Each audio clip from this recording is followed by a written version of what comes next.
بسم اللہ الرحمن الرحیم الحمد للہ رب العالمین والصلاة والسلام علی اشرف الانبیاء والمرسلین وعلی آلہ واصحابہ اجمعین، اما بعد۔ جو پچھلا سبق تھا اس میں جو کلمہ کی تعریف ہے اس پر ہم نے بحث کرنی ہے، تو کچھ میں نے ریکارڈنگ سے پہلے باتیں کر دی ہیں، تو میں پھر دوہرا دیتا ہوں کہ جو کلمہ کی تعریف کی گئی کتاب میں کہ وہ موضوع کا لفظ استعمال ہوا ہے، تو موضوع کا یہاں معنی کرنا پڑے گا بامعنی، اور موضوع مقابلے میں مومل کے آتا ہے، اور مفرد کا یہاں معنی کرنا ہوگا اکیلا، جو مرکب کے مقابلے میں آتا ہے۔ یہاں ہم نے یہ نہیں کہنا کہ ایک معنی کے لیے، کیونکہ عربی زبان میں کوئی ایک لفظ بھی ایسا نہیں ہے جو ایک معنی کے لیے وضع کیا گیا۔ دوسری بات ہے کہ تعریف میں اس طرح کہنے کی ضرورت کیا ہے ایک معنی کے لیے۔ مفرد اس لیے کہا تاکہ کوئی مرکب کو، اب یہ دیکھو عبداللہ مرکب ہے نا، تو اس کو آپ کلمہ نہیں کہہ سکتے۔ کیوں نہیں کہہ سکتے؟ اس لیے کہ عبد ایک کلمہ ہے، لفظ اللہ دوسرا کلمہ ہے، تو یہ ہے کلمان، دو کلمے ہیں یہ۔ اور اگر کوئی کہتا ہے جی محمد عبداللہ، تو یہ تین ہو گئے، تو پھر تین سے جمع شروع ہو جائے گی کلمات۔ ٹھیک ہے جی۔ اب کلمہ تو وہ اکیلا ہوتا ہے، دو کلمے ہیں تو کلمان، اور تین یا تین سے زیادہ ہیں تو کلمات۔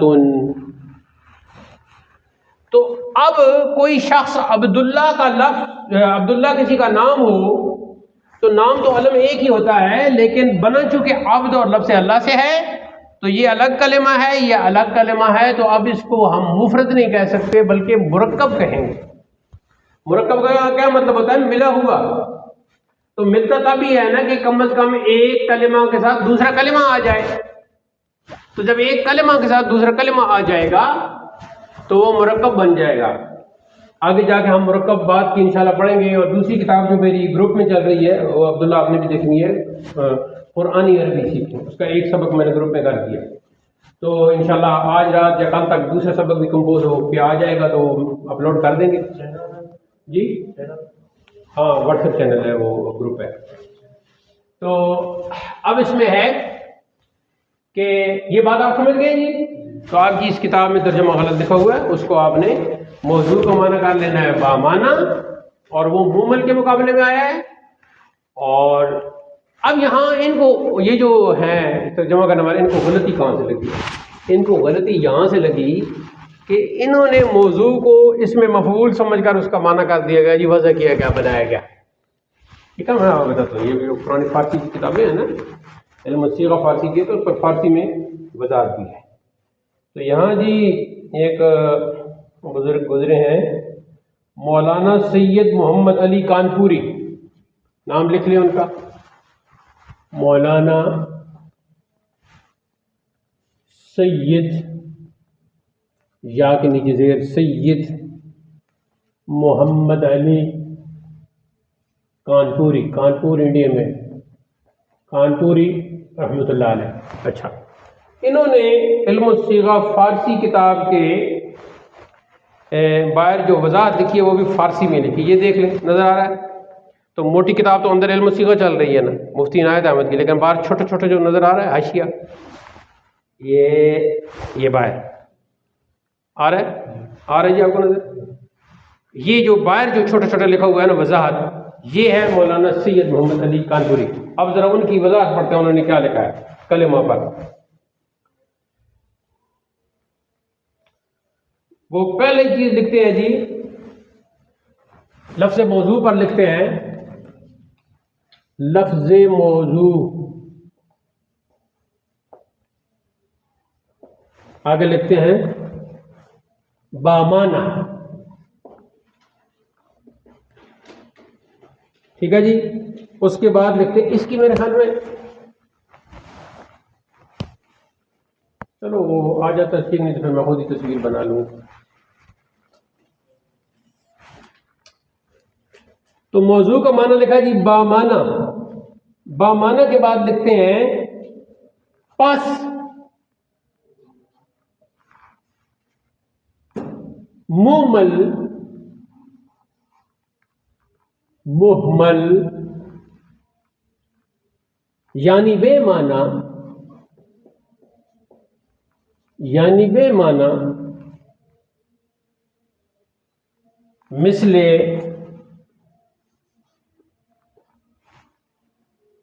جسق، الجیم والسین والقاف، مثل جسق کلمہ نہ باشد، کلمہ نہ باشد.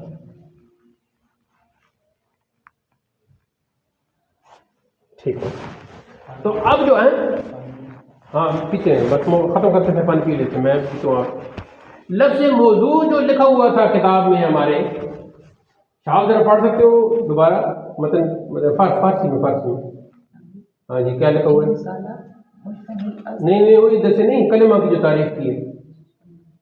کلمہ کا لفظ، کلمہ ہاں، موضوع مفرد را گوین، بس ادھر لکھ لیتے تاکہ بار بار. کلمہ لفظ موضوع مفرد، کلمہ لفظ موضوع مفرد را گوین. اب میں دیکھو اس کی میں وضاحت نہیں کر، ترجمہ کرتا ہوں. کلمہ کو کہتے ہیں، کلمہ کو کہتے ہیں، را کا مطلب کو ہو گیا، تو کس کو کہتے ہیں؟ کلمہ لفظ موضوع مفرد کو کہتے ہیں. یہ تعریف ہے، کلمہ لفظ موضوع مفرد کو کہتے ہیں. بولو، کلمہ کس کو کہتے ہیں؟ لفظ موضوع مفرد کو کہتے ہیں. یہ تعریف ہو گئی. جب یہ تعریف مکمل ہوئی تو اب ہم کو دو لفظوں کی وضاحت کی ضرورت تھی، ایک موضوع کی اور ایک مفرد کی. ٹھیک ہے، جب ہم کسی کو بتاتے ہیں، کوئی پوچھتا کلمہ کس کو کہتے ہیں، تو جواب آپ کہتے ہیں کلمہ کہتے ہیں لفظ موضوع مفرد کو. یہ آپ نے جواب دے دیا. تو اس نے کہا موضوع اور مفرد کیا ہے؟ تو موضوع کے بارے میں یہ مولانا سید علی لکھتے ہیں کہ بامعنی. موضوع کا کیا معنی ہے؟ پھر کہتے ہیں کہ جب موضوع کا لفظ استعمال ہو گیا تو اس کا فائدہ کیا ہوا موضوع کے لفظ کا؟ تو کہتے ہیں پس مومل یعنی بے معنی مثل جسق کلمہ نہ باشد. کہتے ہیں پس اس سے معلوم ہوا کہ جو مومل ہوتا ہے یعنی جو بے معنی ہوتا ہے، جیسے جسق کا لفظ ہے، اب جسق کا کوئی معنی نہیں، تو یہ کلمہ نہیں ہوگا. ٹھیک ہے، تو موضوع کا کیا معنی ہو گیا؟ بامن. ہاں، دوسرا لفظ تھا مفرد. دوسرا کیا ہے جی؟ مفرد، جس کا انہوں نے معنی کیا ہے ایک معنی کریے. اب مفرد کی یہ اب سوال پیدا ہوتا تھا کہ مفرد کیوں کہا ہے؟ اگر تعریف اتنی ہوتی کہ کلمہ لفظ موضوع کو کہتے ہیں تو تعریف تو کافی تھی. کلمہ لفظ موضوع کو کہتے ہیں یعنی بامعنی لفظ کو کہتے ہیں، تو پھر مفرد کا اضافہ کیوں کیا؟ تو کہتے ہیں سنو، بسبب قید مفرد معلوم شد کہ مرکب را کلمہ نہ گوین. کہتے ہیں مفرد کی قید لگانے سے یہ معلوم ہو گیا کہ مرکب کو کلمہ نہیں کہتے. اب یہ جملہ بھی لکھے تاکہ تصویر میں بھی آ جائے اور آپ بھی لکھ لینا. بسبب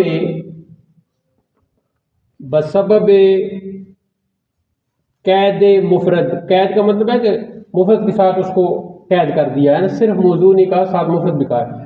بسبب قید مفرد معلوم شد، معلوم ہو گیا کہ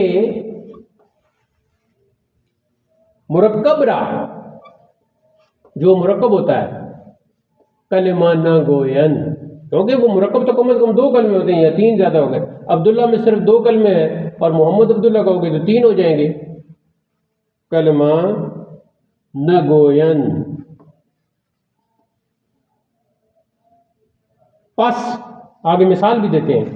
پس غلام و زیدن، زید کا غلام، زید کا نوکر. پس غلام و زیدن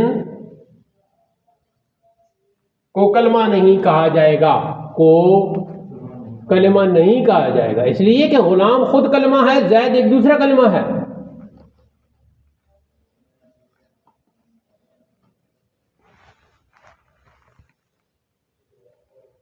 چلے جی، بس یہ وضاحت ہوگی.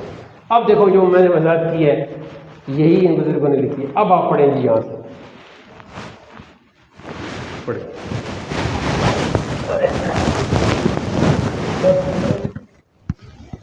یہاں سے پڑھیں یہ یہاں نمبر 1 لفظ ہاں لفظ موجود بامینی با مانا میں نہیں کہنا مانا پس لفظ محمد ہاں مینی بے مینی بے مانا بے معنی مثل بسط ہاں کلمہ نباشت نہ باشد و بسبب قید مفرد معلوم شد کہ مرکب را کلمہ نہ گویا نہ گوئے پس غلام و زیدن را کلمہ نہ خواہند گفت ہاں بس یہ بتا دو ٹھیک ہو گیا جی. اب یہ انہوں نے یہ ان کا طریقہ کار تھا. تو یہ ہیں ہمارے بزرگ جن کی کتابیں ہیں اور دوسرے ہمارے بزرگ ہیں جنہوں نے وضاحت کی ہے. اگر یہ دونوں بزرگ وضاحت نہ کر سکتے ان گمراہوں کہ ہم آ جاتے. اچھا جی اب آپ کہو گے کہ پھر یہ کتابیں تو وہ پیسے بنانے کے لیے چھاپ رہے ہیں سارے لوگ. تو آج کا درس جو ہے یہ یہاں ختم ہو گیا. ویسے تو میں نے آپ کو پڑھانا تھا آج فعل کی اقسام، لیکن چونکہ ہماری اس طرح ویڈیو نہیں بن رہی اور یہ بھی آدھا درس ویسے ہمارا ہوا میں چلا گیا ہے، آپ کے ذہن میں تو چلا گیا ہے، لیکن ریکارڈنگ میں بس آڈیو ریکارڈنگ میں یہ آ رہا ہے. تو اب آخر میں کوئی جتنا بھی آج ہم نے پڑھا ہے علم الاعداد حروف ابجد سمیت کوئی سوال ہے تو آپ کر سکتے ہیں. ہے کوئی سوال ہے؟ کوئی ہے؟ آپ پانی پیو جی.